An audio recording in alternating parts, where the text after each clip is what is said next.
Hello friends, എല്ലാവർക്കും പുതിയൊരു വീഡിയോയിലേക്ക് സ്വാഗതം. ഇന്നൊരു റെസിപ്പി ആയിട്ടാണ് വന്നിരിക്കുന്നത്. നമുക്കിന്ന് കുറച്ച് മാങ്ങ കിട്ടിയായിരുന്നേ, അപ്പോൾ അത് വെച്ചിട്ട് ഞാനൊരു മാമ്പഴ പുളിശ്ശേരി ഉണ്ടാക്കാമെന്ന് വിചാരിച്ചു. പിന്നെ ഒത്തിരി പേര് കമൻറ്റ് ചെയ്തിട്ടുണ്ടായിരുന്നു സാരി ഉടുത്തിട്ടൊരു ബ്ലോഗ് ചെയ്യാൻ വേണ്ടിയിട്ട്. അതുകൊണ്ട് ഞാൻ സാരിയൊക്കെ എടുത്തിട്ടാണ് ഇന്ന് മാമ്പഴ പുളിശ്ശേരി ഉണ്ടാക്കുന്നത്. എൻ്റേതായ രീതിയിലാണ് കേട്ടോ. മാങ്ങേൻ്റെ തൊലിയൊക്കെ ആദ്യം നല്ല വൃത്തിക്കൊന്ന് കളഞ്ഞെടുക്കണം. അതിനുശേഷം നമ്മളതൊരു പാത്രത്തിലേക്ക് ഇട്ടിട്ട് ഉപ്പും മഞ്ഞൾപ്പൊടിയും ആവശ്യത്തിന് വെള്ളവും ചേർത്തിട്ട് നന്നായിട്ട് വേവിച്ചെടുക്കണം കേട്ടോ. നല്ലതുപോലെ ഇനി വേവിച്ചെടുക്കാം നമുക്കതിനെ. അത് വേകുമ്പോഴത്തേക്കും നമുക്കതിന് വേണ്ട അരപ്പ് തയ്യാറാക്കി എടുക്കാം. എൻ്റെ ചുറ്റും കുറേ ആൾക്കാരൊക്കെ ഉണ്ട് കേട്ടോ, കോമഡി പറഞ്ഞുകൊണ്ട്. അതാണ് ഞാൻ ഇങ്ങനെ ഇളിച്ചുകൊണ്ടിരിക്കണത്.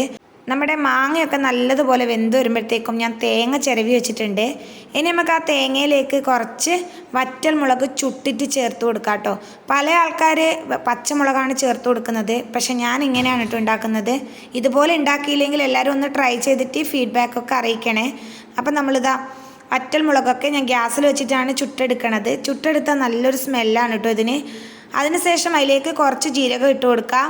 ഇനി നമുക്കിതൊന്ന് അരച്ചെടുക്കാം കേട്ടോ. ആദ്യം നമുക്ക് തേങ്ങയും വറ്റൽമുളകും കൂടി ഒന്ന് അരച്ചെടുക്കാം. അത് നന്നായിട്ട് മൊതിഞ്ഞ ശേഷം വേണം നമ്മൾ അതിലേക്ക് ജീരകം ചേർക്കാൻ വേണ്ടിയിട്ട്.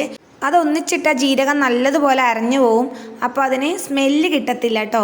അപ്പോൾ ഇതായാലും കുറച്ച് വെള്ളം ഒഴിച്ചിട്ട് ഞാൻ നല്ലതുപോലെ ഒന്ന് അരച്ചെടുക്കുന്നുണ്ട്. അരച്ചെടുക്കുമ്പോഴത്തേക്കും നമ്മുടെ മാങ്ങയൊക്കെ നന്നായിട്ട് വെന്ത് വന്നിട്ടുണ്ട്, നല്ല സ്മെല്ലൊക്കെ വരുന്നുണ്ട് കേട്ടോ. ഇനി നമുക്ക് അതിലേക്ക് ഈ അരപ്പ് ഒന്ന് ഒഴിച്ചു കൊടുക്കാം. എന്നിട്ട് നന്നായിട്ടൊന്ന് ഇളക്കി യോജിപ്പിച്ച് കൊടുക്കാം കേട്ടോ. ഞാനിപ്പോൾ ഹസ്ബൻഡിൻ്റെ പെങ്ങളെ വീട്ടിലാണ്. അവിടെ കുറേ മാങ്ങയുണ്ട്.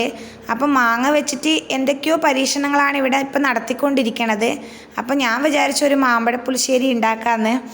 നമ്മുടെ അരപ്പൊക്കെ ഒഴിച്ച് നന്നായിട്ടൊന്ന് മിക്സ് ചെയ്ത ശേഷം ചെറുതായിട്ട് തിളച്ച് വരുന്നുണ്ട് കേട്ടോ. ഒത്തിരി നേരം തിളപ്പിക്കരുത്.